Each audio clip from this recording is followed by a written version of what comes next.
In DevOps, success isn't just about deploying faster or automating everything. It's about delivering real business value consistently, reliably, and at scale. But how do you measure that success? How do you know that your DevOps efforts are actually moving the needle for your company? That is where the DORA Metrics come in. Four powerful research-backed metrics that the highest performing tech teams in the world use to track, measure, and improve their software delivery performance. In this video, I'm going to break down each of the four DevOps metrics or DORA metrics in simple terms. So, whether you are a beginner or a seasoned engineer or a chief technical officer seeking to see how you can improve the DevOps practices and measure them in your organization, this video is for you.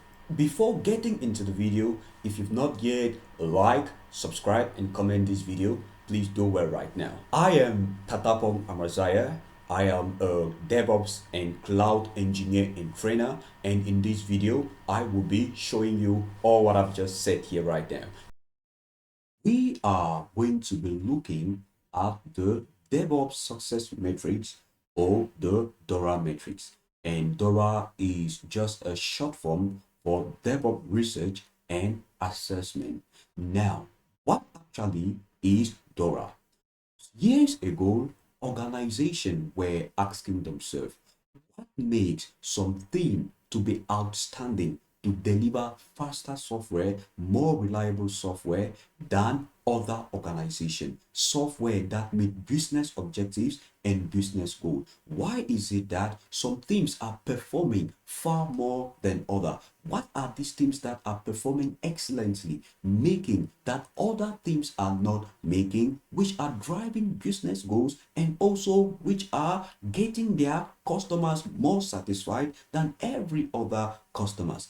This was actually a question that was unanswered because there was no particular framework or metrics that you can use to be able to compare teams, to know what they are doing well and which is causing them to get better results, and also to look at teams to know what they are not doing well that is causing them to get poor result, not only at the level of those but also at the level of meeting business objective. So in order for people to be able to answer this question, a group of researchers were being formed and which are known as the DORA teams. They created a team of researchers to be able to use scientific method of research, data analysis, statistics, surveys, for them to be able to answer this question: what makes something more performant than another? And through years of research in big organizations as in small organizations, thousands of them practicing DevOps,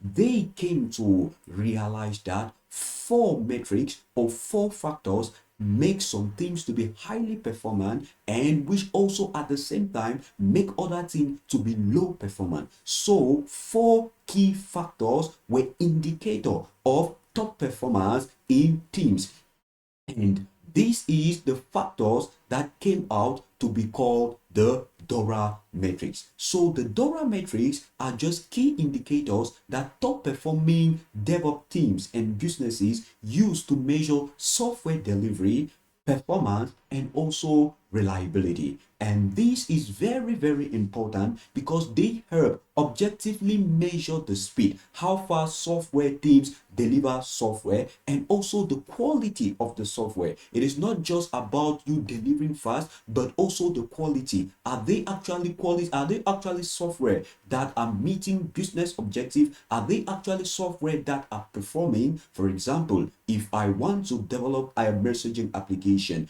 yes, I have delivered the software at a faster rate, but is this messaging application actually performing the goal of the application? Like, is it actually sending the messages? And if those messages are being sent, are they reliable? Is it a software that it is up to date and tomorrow it is down, right? So these are various important factors that the DORA metrics help us to be able to measure.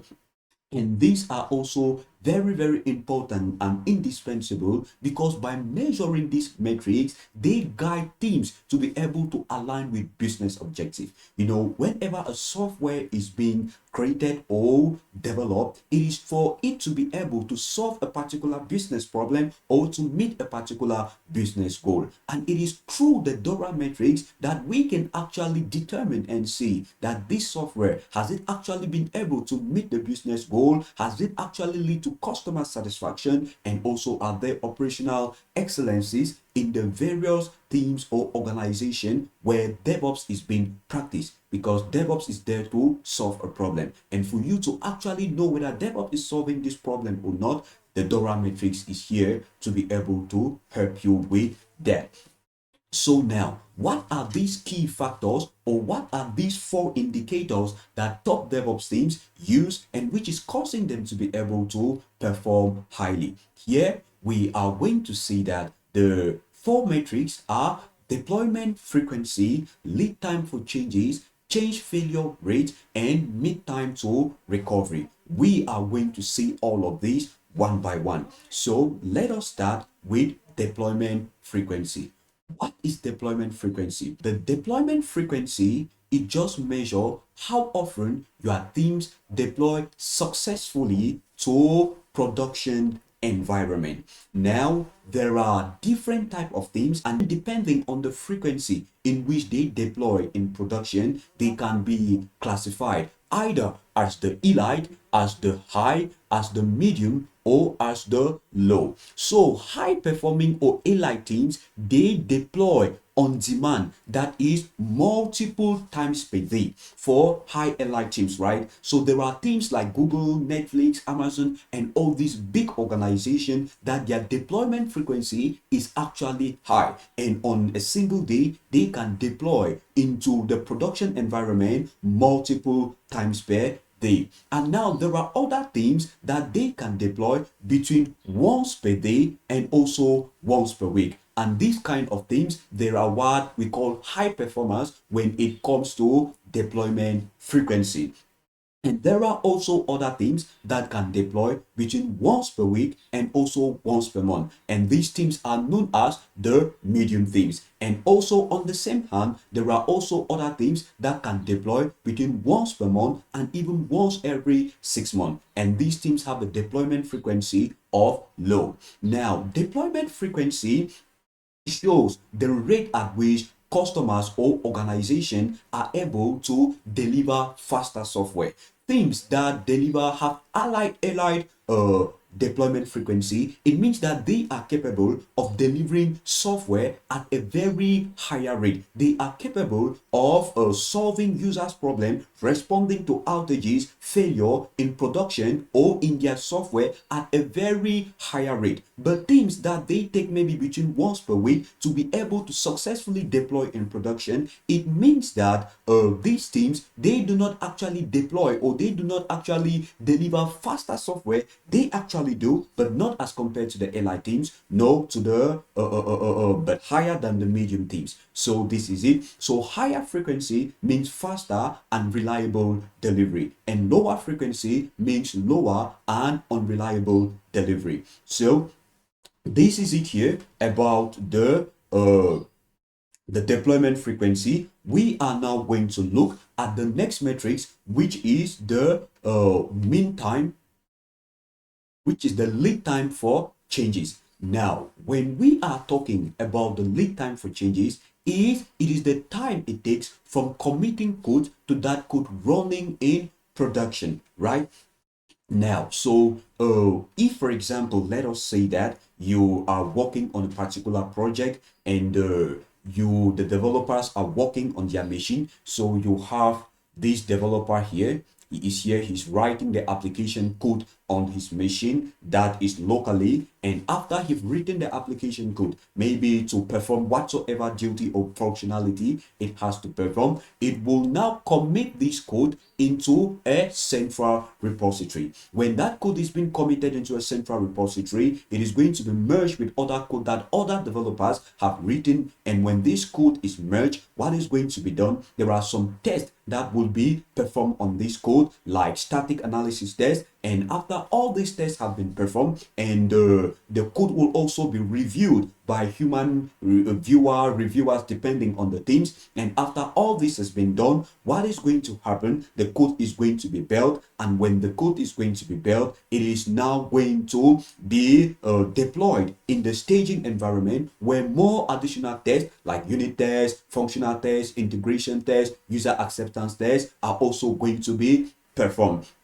And if there is a security team, that code will also be assessed for security. Are there some ports that are open which ought not to be open? Are there some loopholes that hackers, scammers can actually use to be able to access the application and then either bring down the software? And if it is user sensitive software, they steal sensitive information from the users and all the rest, right? After all these tests have been performed, the application now will not be deployed in the production environment. So the time that it takes for the code to move from application developers writing this application code and committing this application code, building this application code, performing all the various tests and security scanning that has to be done, moving from all the different environment, from development to quality assurance to staging and then to production and running actually in production, is what we call lead time for changes. And for elite teams, the lead time for changes can be in less than 1 day. So they have powerful automation that automate everything, and that all these processes can take place in 1 day, leading to higher and faster software delivery.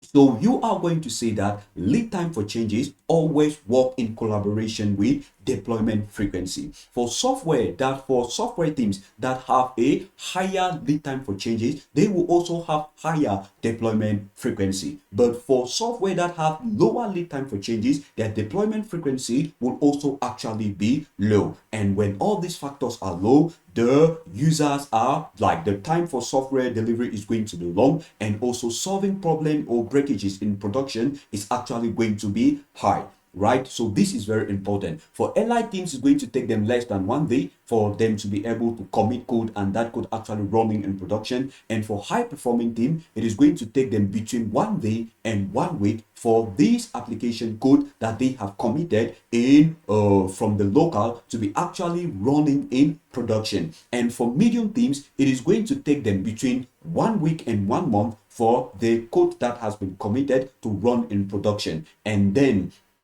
for low performing team, it is going to take them between 1 month and also 6 months. Now, I will want to precise something. Whether you are going to take 1 day or 1 week or 1 month and even 6 months for you to be able to do changes in your code, or for your lead time of changes for deployment, depend on your business goal and also depend on the size of the organization. Just imagine that a company like Google, it takes them, for example, 6 months for them to be able to do a commit, and that commit is actually being reflected in production. That is going to be a high loss for them, and that is going to lead to a very high cost for that particular business. But now there are also smaller teams that they do not actually have problem with the time that it takes them for code to go to production. They are working on a project that is not actually of maybe high value, or it is of value, but even if there is a problem and something has to be changed, it doesn't really need that speed or that haste for them to be able to perform these kind of changes. So everything depends on the business you are working on and also on your organizational goals,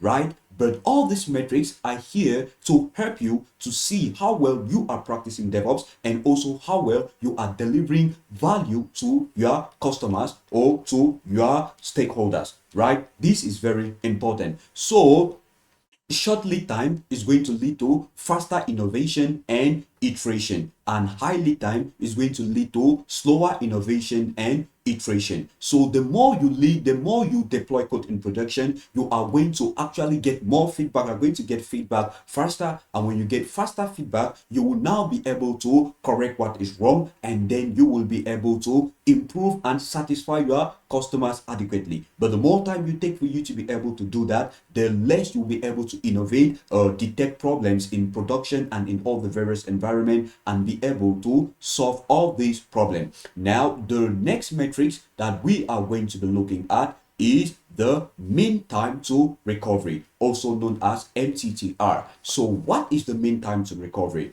The mean time to recovery is actually how long it takes to recover from a failure in production. Let us say you have a particular application that is running in your production environment, and maybe due to storage or due to memory or due to CPU usage and networking or whatsoever factor, that application fails, or maybe due to higher traffic the application fails in production, or maybe due to a bug. Now the time that it is going to take for you to recover from that failure in production, it is what we call the mean time to recovery. Now this time depend on the various teams. So now there are teams that their mean time for recovery is going to be less than 1 hour, right? So for example, if there is a particular, like let's take teams like Google, it can take them less than 1 hour for them to be able to recover from a failure in production. If there was a storage problem, they can actually fix that problem of storage within less than 1 hour. If it was a networking problem or whatsoever bug that was occurring in their application and causing the application to fail, they can actually solve that problem in less than 1 hour, and then that problem will be reflected in the production environment, right? So this is very, very important. And then now it is for high performing team, it can take them less than 1 day for them to be able to fix errors that are found in the production environment. And for medium teams, it can take them less than 1 day for them to be able to do this error. So you are going to see that most teams are very, very fast when it comes to recovering from error in the production environment. That is why you are going to see that there is practically no difference between the high teams and the medium teams, right? With respect to mean time for recovery, because recovery is a very important factor that every team has to take into consideration. The longer time it takes for you to recover from a failure or from an outage in production, the more customers you are losing and the more accounts you have to render to the stakeholders and to also upper people in the hierarchy in your business. And so every team take this into consideration, and that is why it is always very important for you to put backup plan about every single incident that can happen, and then you have already a roadmap or a playbook about how you will be able to respond to this. And when you put all these things or even able to automate all these processes, it's going to be very easy for you to be able to solve all the problems that you are going to face in production. And now for low team, it can take them between 1 week and even a month for them to be able to solve this problem. And that is why it is always very important to measure all these metrics and know how you are performing and see how you can be able to solve this. So shorter MRR leads to better resilience and response capacity, right? And it's going to lead to more trust in your customers, and also higher satisfaction. You meeting your business goal all the time, all the moment, and your customers are going to be happy and glad. Now, the last metric we are going to look at is what we call change failure rate. So what is change failure rate? Change failure rate is the percentage of deployment that cause failure in production, right? So for example, let us say that you deploy 100 times per day. Now, change failure rate is that out of these 100 times per day, how many of this deployment that you are going to make is actually going to lead to a failure in the production environment, right? Now, for elite performing teams, like 0 to 15% of the deployment that they are going to make is going to lead to a failure in the production environment. And also for high performing teams, also 0 to 15% of the deployment that they are going to make is going to lead to failure in the production environment. And the same for the medium teams, 0 to 15%. So teams are innovating faster. The more they deploy and the more they deploy and the more feedback they get, the more they are working on the application they are deploying, and there, as a result of this, they have innovated in various ways which have permitted them to be able to deploy application adequately without actually any failure in the production environment. And this is actually something that is excellent. And this lower rate means that you have higher quality software and that these software are actually stable and reliable. So, and this is also going to help you to be able to get customer satisfaction and also meet user need, which is actually perfect. Now, for low performing teams, they usually have 46 to 60% of failure for every deployment that they are making, meaning that they have a lower innovation and they also have a lower rate for them to be able to respond to errors and all the rest. And these factors are all of them important. The more you measure these factors in your organization, the more you will now know what is not working, what is leading to all these failure, right? And when you know what is leading to all this failure, you will now be able to actually stand and then you solve all this problem. So these things, they are just I will say they are just something that is showing what is actually happening in the background, right? So there is background work that you are doing, and then now these are actually the result with respect to business, with respect to you attaining customer satisfaction. And whenever your deployment frequency is right, that means the processes you have in the background, they are actually right. But whenever maybe most of these factors are wrong, that means the process, the tooling, or the automation you are doing are not actually efficient or are not actually perfect, and you will have to work on the processes and the system you are working on for you to be able to attain your goals, right? So all these things are here to help us answer the question, how well are we delivering software?